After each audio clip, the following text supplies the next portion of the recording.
Olá, mundão de minha internet! Sejam todos bem-vindos a mais um episódio do Ela Gringa. Bom, eu sou a Paloma e normalmente eu tenho aqui comigo a minha amiga Dandara, que é a minha co-host aqui no Ela Gringa. Hoje a Dan está de folga, então beijos, Dan. Boa folga para você. E se é a sua primeira vez clicando aqui no Spotify para escutar a gente, muito obrigada por ter clicado, por ter se interessado. Nós somos um podcast feito por mulheres imigrantes, para mulheres imigrantes. Então tem muita coisa aqui na playlist, tem entrevista com outras moças também, que passaram por esse processo de imigração em algum país, em algum lugar. Tem muita história e muito papo legal. Bom, eu estava aqui com os meus botões pensando o que eu poderia falar, conversar com vocês sobre hoje. E eu lembrei que eu conversei com essa moça tem umas 2 semanas e ela estava me contando umas histórias bizarras de umas conhecidas no programa de au pair. Eu acredito que aqui no nosso público, a maioria de vocês sabe o que é o programa de au pair, né? É aquele programa de intercâmbio, onde a gente vai para um país para morar com a família anfitriã. E aí você cuida das crianças e em troca você recebe um salário, né? Moradia e não vou dizer uma bolsa de estudo, mas eu sei que aqui nos Estados Unidos a família paga, na minha época era $500 a família pagava para você. E é praticamente, né, ser babá em algum outro país, morar com uma família nova, numa cultura nova, diferente, para você aprender um pouquinho ali do idioma, enfim, do país. O programa de au pair pode ser muito bom. Eu e a Dan viemos de au pair. Eu vim há 6 anos atrás, eu acho. Já tem bastante tempo. A Dan também foi por aí, acho que 5 anos atrás. A gente escuta histórias de meninas que tiveram experiências horríveis. Putz, enfim. A Dan pode fazer, de repente, um episódio falando exclusivamente sobre a nossa experiência como au pair. Eu acho que nós duas tivemos experiências boas e ruins. Ah, meu Deus. Bom, achei um fórum com umas histórias aqui e eu achei interessante porque tem 2 histórias de au pair que eu acho que, não sei, vamos ler. Eu acho que não vai ser uma história legal, assim, fofinha, vai ser uma história de terror, praticamente. Não, é de terror, né? Eu não li a história ainda, eu deixei pra ler com vocês. Então, vamos ler junto e ver aqui os perrengues que as gurias passam no programa de au pair. Então, se você tá se preparando pra ver de au pair, é aquela coisa que a gente ouve falar o tempo todo, né? As red flags, sinais de alerta, fique atenta. Alguns dos sinais de alerta, eu diria, por exemplo, perguntar sobre a criança, a saúde da criança. Muitas vezes pais têm preconceito e não gostam de falar para as pessoas que as crianças passam por algum tipo de tratamento psíquico, psiquiátrico, psicológico, e o que é uma besteira, uma bobeira, né? E isso, assim, claro que vai afetar o comportamento da criança, né? Assim, coitada da criança. Ela precisa de ajuda nessa fase da vida, né? Enfim, tem algumas perguntinhas aí que de repente a gente pode discutir no final, o que essas meninas passaram e de repente o que elas poderiam ter perguntado, ou de repente o que os pais, né, deviam ter dito pra ela, até mesmo sem perguntar. Tem coisa que, tipo, fala sério, a gente não precisa nem perguntar. Bom, vamos lá. Peraí, preciso de água. Tela do computador, então não vou conseguir ficar te olhando toda hora, tá? Mas vai escutando aí a história e a gente conversa no final. Tá, vamos lá. Primeira história. Quando cheguei nos Estados Unidos, eu tinha 20 anos. Tava começando a trabalhar como au pair. Não tinha muita experiência com crianças, mas estava muito animada. Mas estava com um pouco de medo também. Eu cresci numa cidade pequena na França, não tinha passado tanto tempo longe de casa, ainda mais do outro lado do oceano. Meu inglês era mais ou menos, mas dava pro gasto. E eu só queria que aquele ano fosse legal, que fosse uma experiência boa, uma aventura, uma troca cultural, que fosse uma história boa pra contar depois. Fui colocada com a família Joseph. Não sei se é o nome da família verdadeiro, tá? Fui colocada com a família Joseph.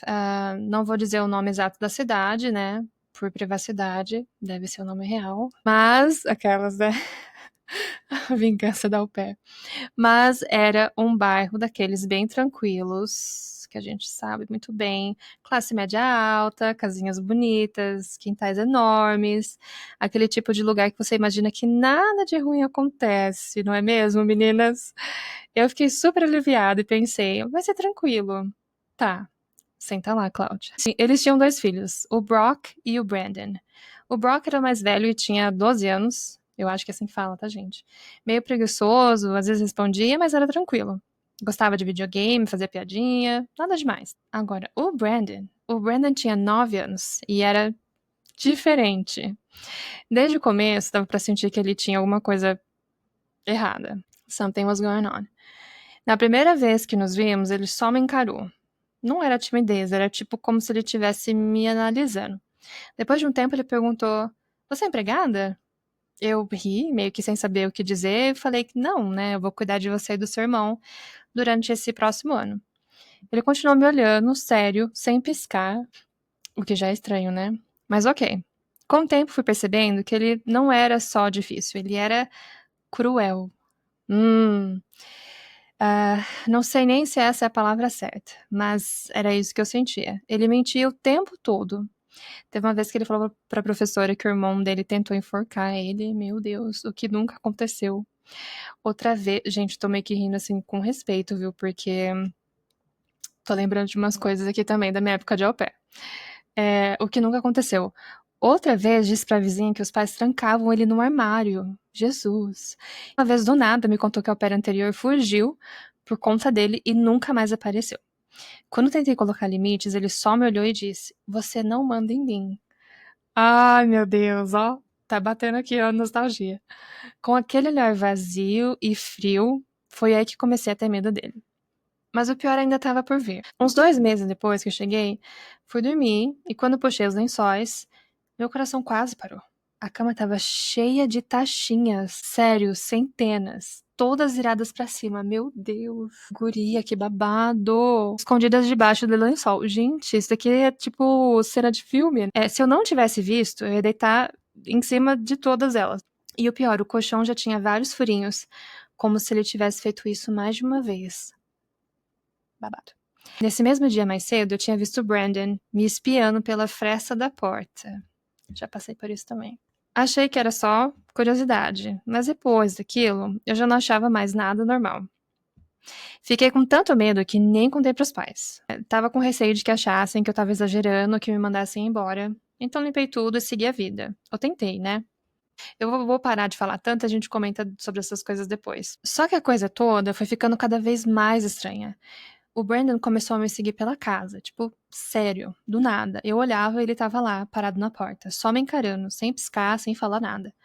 Teve um dia que eu tava cozinhando e ele ficou parado atrás de mim por uns minutos. Quando eu virei, ele tava com um sorrisinho, assim, arrepiante. Um dia eu tô me imaginando. Tá, vou parar de falar. Última coisa, só tô me imaginando. Vocês estão se imaginando? Eu tô me imaginando no lugar da menina. Que medo. Um dia eu tava no quintal cuidando das plantas e senti um cheiro horrível, forte, tipo coisa morta. Fui seguindo o cheiro até achar um canto de terra mexido. Peguei uma pá do jardim, comecei a cavar e quase vomitei. Tinham 3 coelhinhos mortos enterrados. Ai, gente. Torcidos, cheios de cortes. Um deles estava com as patinhas amarradas com barbante. Nossa. Saí correndo e contei pros meus hosts. Eles pareciam preocupados, até que chamaram o Brandon. Ele fez carinha de anjo e disse: Não foi eu. E eles acreditaram. Claro que eles acreditaram, Mona. A mãe ainda disse: Deve ter sido alguma criança da vizinhança. Claro que foi alguém, que não foi o seu filho. E mandou ele brincar. Foi aí que comecei a trancar a porta do meu quarto toda noite. Mas aí uma noite eu acordei com um barulho no quarto. Abri os olhos, né, pra ver, e vi uma sombra do lado da cama. Era o Brandon, parado, me olhando, e na mão dele uma faca da cozinha. Não, gente, isso aqui tá demais. Que isso? Onde que isso vai parar? Eu gritei tão alto que os pais vieram correndo. Quando entraram, a faca já não tava mais na mão dele. Ele tinha escondido debaixo da cama. E sabe o que ele disse? Que tava sonâmbulo. Babado. Meu Deus. Eu, desesperada, apontei pra faca e dava pra ver o cabo saindo debaixo da cama. O pai foi lá, puxou e mesmo assim acreditaram nele. Disseram que eu tava exagerando, que ele não teria como entrar, que a porta já tava trancada, mas estava escancarado que ele tinha forçado a fechadura. No dia seguinte veio o golpe final. Nossa, gente, espero que ninguém saia morto dessa história. A mãe me chamou na sala, disse que eu tinha roubado as joias dela. Fiquei sem entender nada. Eu também. Ela segurava um colar de pérolas dizendo que tinha encontrado na minha bolsa, mas eu nunca tinha visto aquele colar na minha vida. Adivinha quem colocou lá? Sabemos, né? Claro, o Brandon. Ele estava no corredor ouvindo tudo e sorrindo. Fui demitida. No dia seguinte já estava no avião de volta para a França. Chorei o voo inteiro. Passei meses arrasada. Achei que meu sonho de morar fora tinha acabado por causa de um menino de 9 anos. Por sorte, consegui voltar anos depois. Hoje tenho minha vida aqui, meu trabalho, amigos incríveis, mas de vez em quando eu ainda penso no Brandon. E fico me perguntando, o que será que ele virou? Gente, meu Deus, bafão. Loucura, loucura isso aqui. Eu acredito. Se você já foi au pair, se você é au pair e sabe de umas histórias cabreira, coloca aqui pra gente, porque é verdade. A gente sabe que essas coisas acontecem sim. E é o que a gente comentei bem no início com vocês, né? Uma das red flags, dos sinais aí de alerta pra gente ficar de olho, quando a gente tá conversando com uma família, conhecendo, é realmente tentar de uma forma, né, polite, de uma forma educar, se certificar se a criança passa por algum tipo de tratamento, se a criança tem diagnóstico de alguma coisa, como é na escola, como é o comportamento da criança. Conversar com o pair anterior, eu acho que é, assim, ó, chave de ouro, assim, para você fechar, para você ter certeza se você quer trabalhar com aquela família ou não. Converse com a au pair anterior, peça o contato. E se a família não te passar o contato da au pair anterior, já é algo aí para você ficar de olho, para você ficar, tipo, estranho, sabe? Com o pezinho atrás. Gente, babado. Isso daqui, a gente sabe no que dá, né? Uma criança assim que não, que tem esses comportamentos, sem passar por tratamentos, um diagnóstico para ajudar essa criança aqui. A gente sabe o que acontece com essas crianças quando elas crescem, né? Quando os pais acobertam muito e acham que, ai, não, meu filho não faria isso, porque de fato é um comportamento bizarro, tipo matar coelhinho e deixar no quintal. Muita loucura, né? Medo. Que vocês fariam? Eu acho que aqui no começo, aqui que ela comentou, quer ver, deixa eu achar. Gente, já na história da Tarraxinha, eu teria tirado foto de tudo. Eu teria filmado tudo. Eu teria, tipo, assim que eu tivesse visto, eu teria, sabe? Tipo, meu Deus, vou filmar. Tipo, vou. Que isso? Eu teria acordado o pai e a mãe. Mas eu entendo também, hoje eu falo isso, depois de anos, né, da minha experiência como au pair, mas eu também passei por umas situações com a minha família, onde eu fiquei tipo assim, meu Deus, mas eu acabei de chegar, sabe? Será que é adaptação? A criança tá passando por adaptação, tá me estranhando porque eu sou nova e tá com saudade do outro au pair, sabe? Algumas situações assim, não chegou a esse ponto aqui, né? Pelo amor de Deus. Não espere, sabe? Não fique com dó, não fique tipo, ah, vou esperar mais um pouquinho, sabe? Não espere. Já vai falando, porque depois, quando você precisar pedir o rematch, por exemplo, não, o pior dessa coitada ainda é que a mãe pediu, né? Pediu o rematch pra ela, né? Deve ter pedido o rematch pra ela, e a coitada ainda teve que ir embora. Se ela tivesse prova dessas coisas, foto, vídeo, desde o início, ela poderia ter, não sei, conversado com a agência, conversado com alguém, poderia ter tido provas a favor dela, né? O que vocês acham dessa história toda? Coloca aqui nos comentários. Tá, gente, essa foi só a primeira história. Vocês estão preparados pra segunda? Lembrando que no outro episódio eu trago histórias legais também, pra gente não ficar nessa coisa, né? É só porque acontece e não é um assunto que a gente conversa, mas às vezes não é muito detalhado, né?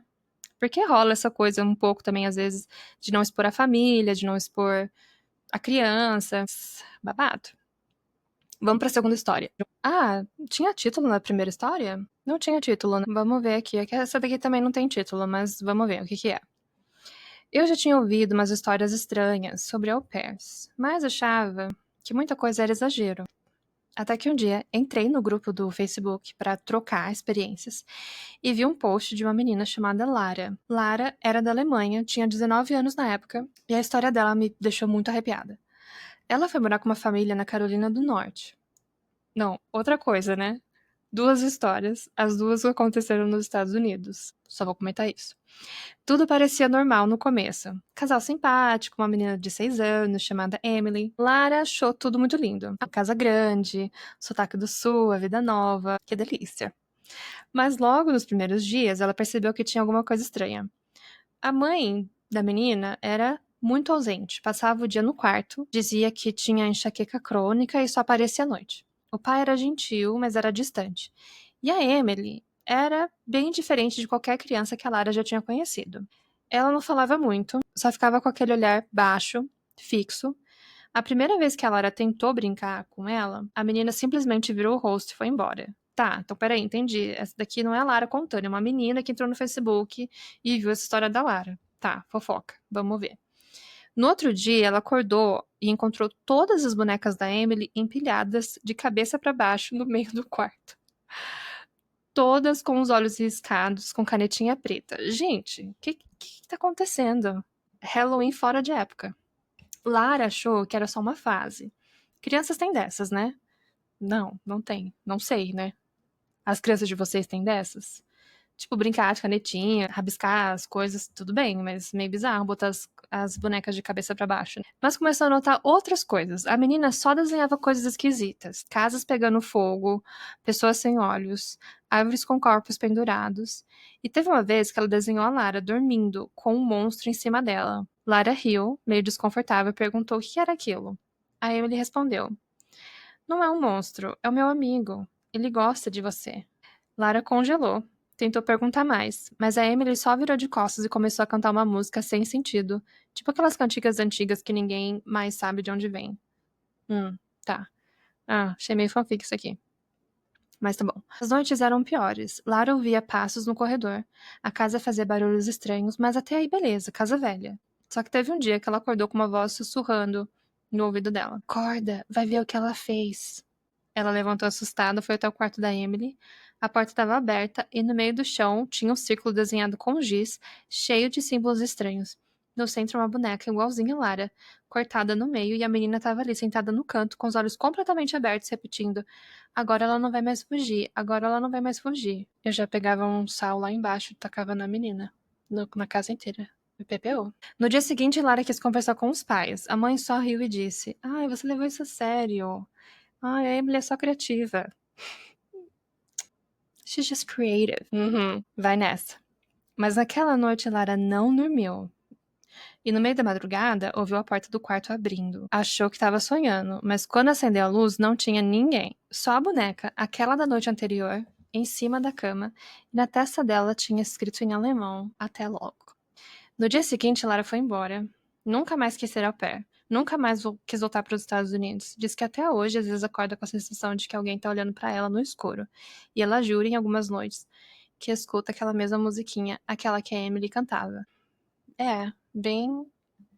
Assim, essa história aqui, eu achei ela mais rolê de filme de terror. Não tô falando que não aconteceu, né? Achei meio assim. Agora, a primeira é babada. A primeira é muito babado. Do menininho lá do coelho, né? O que vocês acham? Eu achei que essa do coelhinho aqui, eu acho que tá bem, assim, pode ser bem real essa história. Eu acho que pode ter realmente acontecido. E assim, gente, tomem cuidado. Tomem cuidado. Se você tá vindo de au pair, não esquece de anotar todas as coisas que você gostaria de saber. Todas as coisas que você gostaria de saber. Vai, pensa a respeito. Não vai fechar com a primeira família, ficar na empolgação, fechar com a primeira família que veio conversar com você. Tem meninas que dão muita sorte, que. Não é que dão sorte, né? Que tem uma experiência muito legal. Porque também não vai só, né, da família pra ter uma experiência legal, vai dar au pair também, vai de todo mundo, porque a gente tá ali em convívio. Só que é claro que, assim, vai um tanto que é mais da família, né? Depende um pouco mais dele da família pra. Poxa vida, pra proporcionar uma experiência legal para o au pair que tá vindo. Você já tá vindo de outro país, você tá fora da sua zona de conforto, fora dos seus amigos, da galera que você cresceu junto, da sua família. Se algo acontece com você, às vezes, muitas vezes no começo a gente não fala o idioma bem. Então, se alguma coisa acontece com você, você tá ali aquém da família. Tecnicamente, a sua LCC, né, tá ali para te ajudar também. Mas normalmente a primeira pessoa que você contata numa situação, qualquer situação estranha ou de perigo que você esteja passando, é a sua host family ali, né? Ai, cara. E o feeling, né? sinta o feeling, sabe? Esse negócio de sentir que rolou, foi muito bom, que bom. Melhor você errar o rolê, mas, assim, tendo o feeling que podia ter sido bom, do que você já ir pra uma experiência já sentindo que tinha alguma coisa errada. Isso não é legal, tá? Não faça isso. Bom, foi isso. Esse episódio não é pra desmotivar ninguém a vir de au pair, pelo amor de Deus. Isso daqui foi mais pra gente ver que coisas estranhas acontecem também durante o programa de au pair. Eu só queria mesmo ler duas histórias com vocês, não sabia que as histórias iam ser essas. Eu, particularmente, acho que a primeira tem mais chance de ser real do que a segunda. Mas coisas estranhas acontecem, coisas boas acontecem, coisas ruins acontecem também. Então, certifique-se de que você pesquisou, conversou, tenha opções, não abra mão da sua listinha de coisas que você quer ter como au pair, ou seja, seja não ter curfew, né, que é aquela coisa de chegar em casa até tal horário, um banheiro privativo, seja o que for, não abra mão dessas coisas, porque você vai estar morando muito longe de todo mundo por um ano. Pelo menos, né, em um ano. Nós temos um episódio aqui no Spotify falando sobre o programa de au pair. Eu acho que esse episódio é um pouquinho mais a parte mais técnica. Se você tiver interesse, não souber como funciona, quiser saber como funciona, só arrasta ali pra baixo, você vai achar o episódio sobre o programa de au pair. E se você é uma au pair, ou se você já foi au pair, e se você tem histórias pra contar, e pode ser histórias boas também, tá? Eu não quero terminar aqui o episódio com um clima pesado. Mas se você tem histórias boas pra contar, manda aqui pra gente no direct do Instagram, ou pode mandar no nosso e-mail, contatoelagringa@gmail.com. E é isso. Se eu tivesse visto Tarraxinha na minha cama, eu teria ido embora na hora. Eu tinha vazado de lá já fazia muito tempo. Um beijo e obrigada por ter ficado comigo até aqui. Domingo que vem tem mais episódio. Tchau!